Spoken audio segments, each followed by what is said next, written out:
Hello everyone, welcome back to our YouTube channel. I know it's been a while since I've posted, we've just been a little busy, but for today's video, I just wanted to come back on here with more dental hygiene content. So for today's video, I just prepared like a list of pros and cons about being a dental hygienist. Now, before I really get into it, I just want to, make it clear that these are all just based on my personal opinion and things that I've experienced. I know some of the pros I say on here might be cons for other hygienists, and some cons might be pros for other people. So I just want you guys to keep in mind that everybody's different. Every dental office is different. So everybody experiences something different in each dental office. So all of these are just based on my personal opinion and some things that I've heard mentioned from my other dental hygienist friends as well. So first pro I want to talk about, because I know a lot of people out there are wondering like what dental hygienists get paid. And I'll be honest, depending on the practice you're working for, dental hygienists can make a pretty decent amount of money. And then also sometimes depends on what you negotiate as well. I know some dental offices might pay you more, but they might not give you benefits. So I will say that most hygienists, like once you get the experience and you're good about negotiating your hourly rate, you can end up getting paid very well. I was looking at a website, and one of the ones I stumbled upon was dentalpros.com. And they said that the average median wage in Oregon is around $42. I don't really know what they were basing that on, like how much experience, but I guess that's the median wage here in Oregon is around $42 an hour. I've definitely know hygienists who make about $60 an hour. Yeah, that's a nice number, isn't it? But I think it just depends on what they negotiated. I don't know if they're getting benefits, but or how like packed their schedule is. So that also depends, I feel like, on how much the office might be willing to pay you as well. Sometimes if you make more money, then that means that you do maybe like assisted hygiene. So that means like maybe you don't get a full hour per patient. You have a dental assistant that's switching over your room. So you kind of go in, do the cleaning, and then you move on to the next patient and so on. So I definitely know some offices that do that, which, I guess the downside to that would be that you might get burned out a lot faster, but you'd be making more money. So, there's different things that play into, or different responsibilities that play into how much you can make. But, that's, I guess, one of the pros of being a dental hygienist is that you can negotiate that as well when you're doing interviews and such. So another pro of being a dental hygienist is that you can choose where you want to work. So there are quite a few options. You don't have to stick to just one thing. And by that I mean, like, there's private dental offices, there's public health. You can become an instructor at a dental hygiene school if you want to just focus on research. You can do that as well if you want to work with kids. You have all these options to choose from. And what's great is that you can also, just test things out too. So another pro I want to talk about that kind of goes along with this is that you can choose whether you want to work part-time or full-time. So you have that flexibility as well. I know some hygienists that I went to school with after graduating, some of them were only able to find part-time. So they were working part-time at a pedo office and part-time at a private office. So they were kind of testing it out to see what they really just wanted to focus more of their time in. And also with having the flexibility to work full-time or part-time, you can also choose to temp. So if you don't want to stick to just one office, you can work with a temp agency. So anytime that a dental office needs a dental hygienist, they can always give you a call and you can go in and work for them. I've heard, it's great because you can make your own schedule. So you can choose what days you really want to work in. So if you don't want to work Fridays, or you only want to work like 2 days a week, or maybe you want to just like work for 6 months and then take 2 months off, things like that, then that's great to have that flexibility working with like a temp agency as well. Or I know some hygienists who don't work or don't use a temp agency, but they just find work through word of mouth, like through their friends. Maybe if someone's on maternity leave and they need someone to cover, or someone's on vacation, then that's great because you can, pretty much make your own schedule.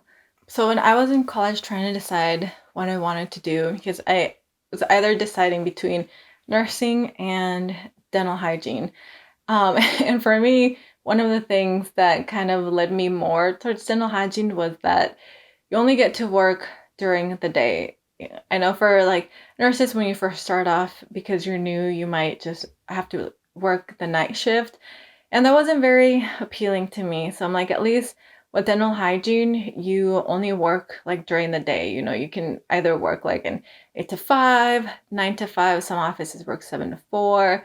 Some offices maybe even close a little bit earlier, like 9 to 3 or 9 to 4. So, that's another great option, that you don't ever have to work a night shift. So that was, for me, that was something that I liked about the dental hygiene profession. Another great thing about being a dental hygienist is that it's not very hard finding a job, especially like right after hygiene school. I feel like now dental hygienists are in such high demand that it's pretty easy to find a job, honestly. I know a lot of my classmates were able to find an office like right out of hygiene school pretty quickly. So that's what's really great, is that, they're always in high demand. And, when someone has to maybe go on maternity leave or on vacation, then, again, you can always like work for that office if you want maybe some extra hours. I know a lot of hygienists who do that. Like maybe if you don't work a Monday or a Friday, things like that, then some hygienists pick up an extra day at a different office just to make a little more money, things like that. So that's also a plus. So I will say that even though it's pretty easy to find a job as a dental hygienist, the hardest part is trying to find an office that you really like. You can like work for all these several different offices, but sometimes it can be a little challenging trying to find like your actual like dental family, I guess I want to say, or work family. And but just keep in mind that every office is different, and like no office is perfect. You just kind of have to decide what you want to put up with and what you don't. So I would say that's what's challenging about being a dental hygienist, is just trying to find the right office for you. The next pro about being a dental hygienist is that you don't have to go to school for very long. So most programs are about 2 years. So it would be about 4 years total, 2 years of prerequisites, and then 2 years once you actually get accepted into the program, which sometimes that's the most challenging part, is just getting accepted into the program. But I feel like most people get in. If they don't get in on their first try, maybe like the second or third. But I feel like a lot of people tend to get in, especially if they apply to several different programs. So overall, it only takes about 4 years, and there are some hygiene schools that offer a bachelor's degree. So you can get a bachelor's degree in dental hygiene in just those 4 years. Again, 2 years of prereqs, and then 2 years once you're actually in the program. So another great reason to want to become a dental hygienist. I think one of the biggest pros for me about being a dental hygienist is that you don't bring your work home. But I'll be honest with you, when I first started my job as a hygienist right after hygiene school, it was a little bit difficult for me to leave work at work and not bring home with me.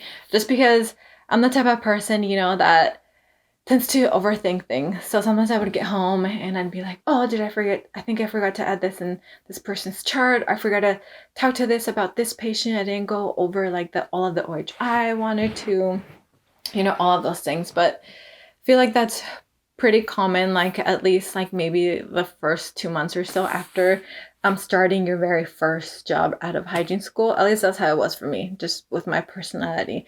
But now with more experience, I don't really think about it anymore. I mean, sometimes there are those patients that you just build that, attachment with, and then they tell you about their personal life. So maybe sometimes that you might just think about them. At least I do sometimes.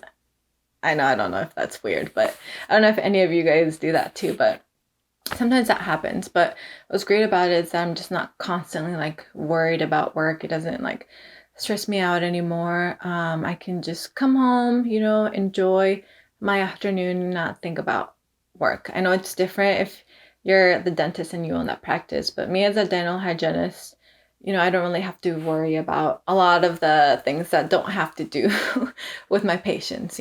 So it's great to just come home and relax and then just leave work at work.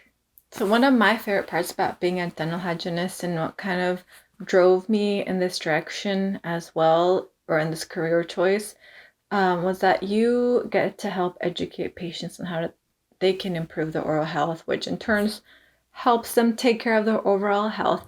So it's really great to be able to connect with my patients in that way and then just educate them on things that they didn't know, that like how diet, systemic diseases, how all of that can really affect their oral health overall. So that's a huge plus for me. And I think if you're really interested in learning about that and educating other people or your family even, I think that's just a great reason and choosing the path of becoming a dental hygienist. Okay, so those were the pros about being a dental hygienist. I know there's a lot more out there. I'm sure you guys can come up with a lot more. If you can, just leave a comment down below of some pros that I didn't mention down here, if you agree or disagree on some of those pros as well. So now we'll go ahead and get into the cons.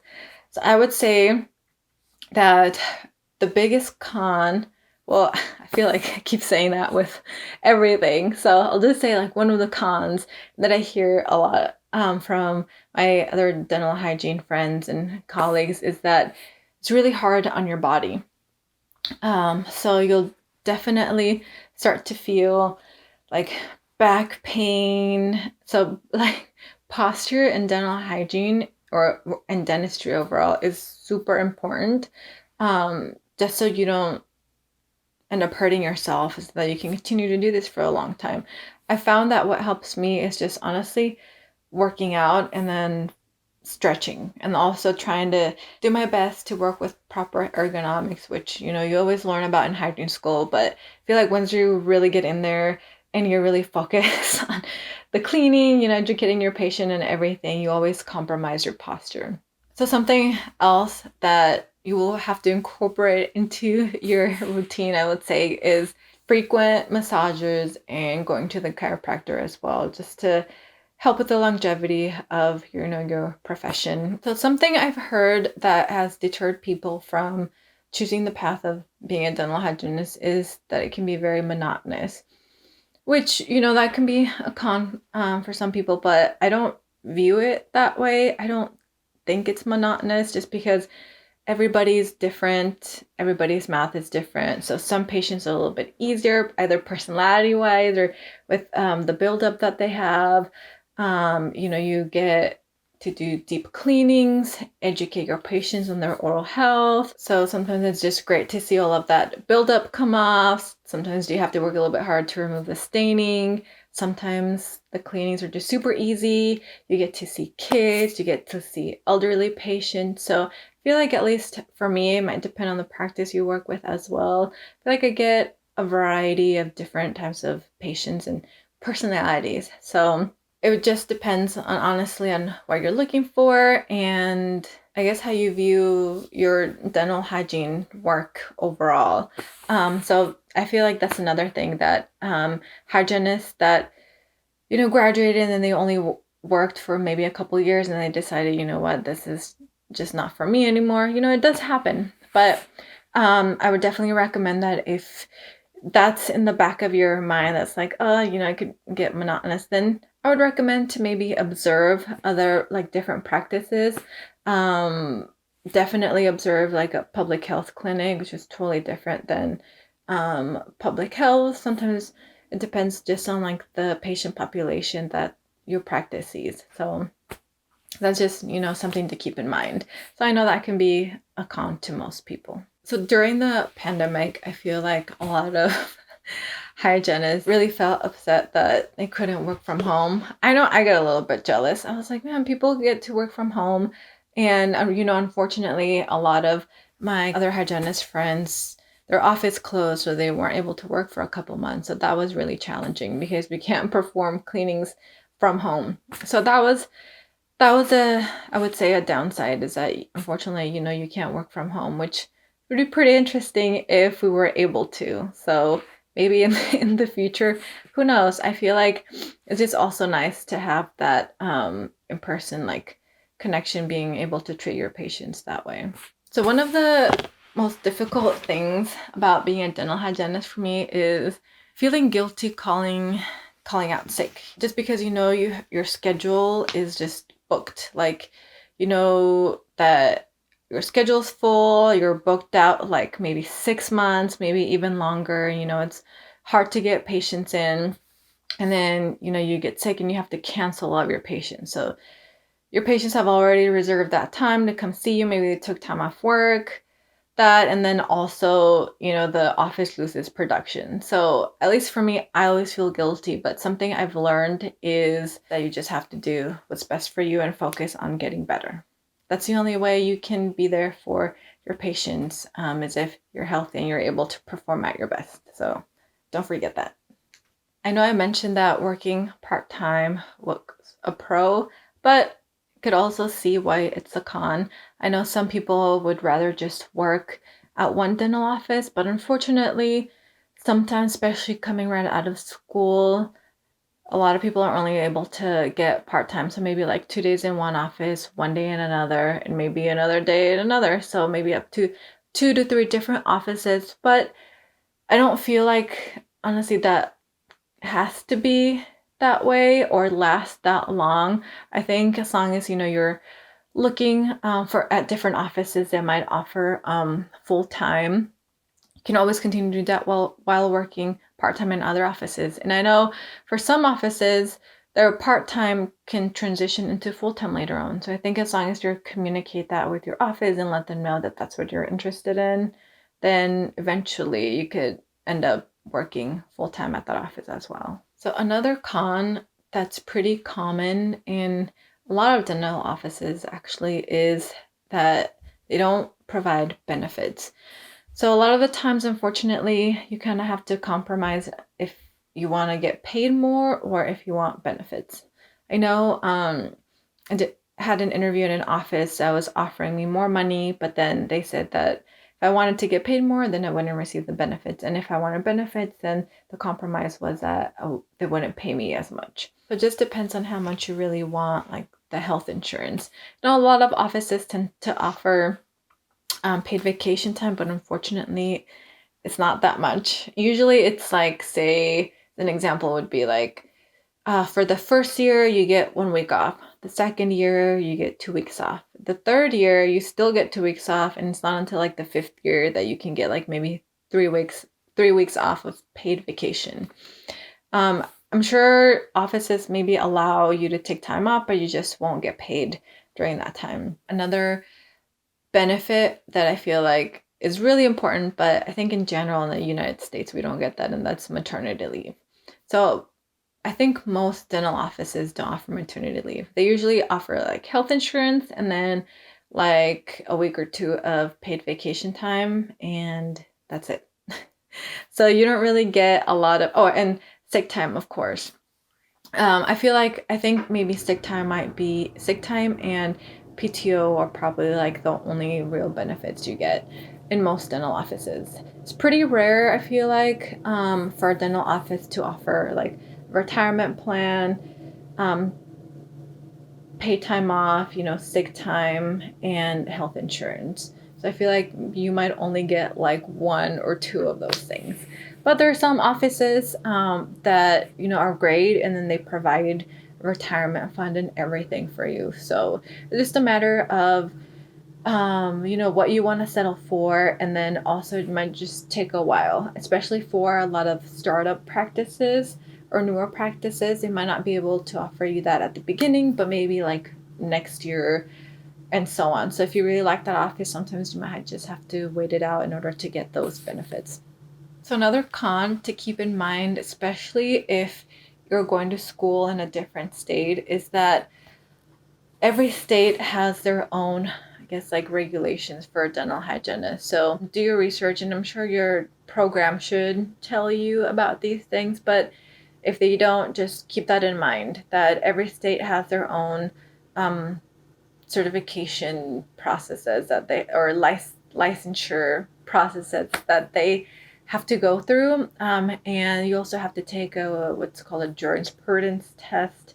I believe every state is different on that as well. So just the laws of scope of like dental hygiene, things you can and can't do. Yeah, a lot of money goes into getting your license to becoming a dental hygienist, even after you graduate from hygiene school. So be prepared for that. So those were some of the pros and cons of being a dental hygienist. I hope you guys found this somewhat helpful. I know I was kind of moving through these a little bit fast, but those are just some of the ones that I was able to think of right away. If you guys, again, have any cons that I didn't mention, I know there's quite a few more. Just leave a comment down below. Let me know how you like this video and if you would like me to do maybe more hygiene related stuff. Again, thank you guys for tuning in. I'll try to put out more videos. We have hopefully a couple coming soon. It just takes some time to edit, especially when you're working full time.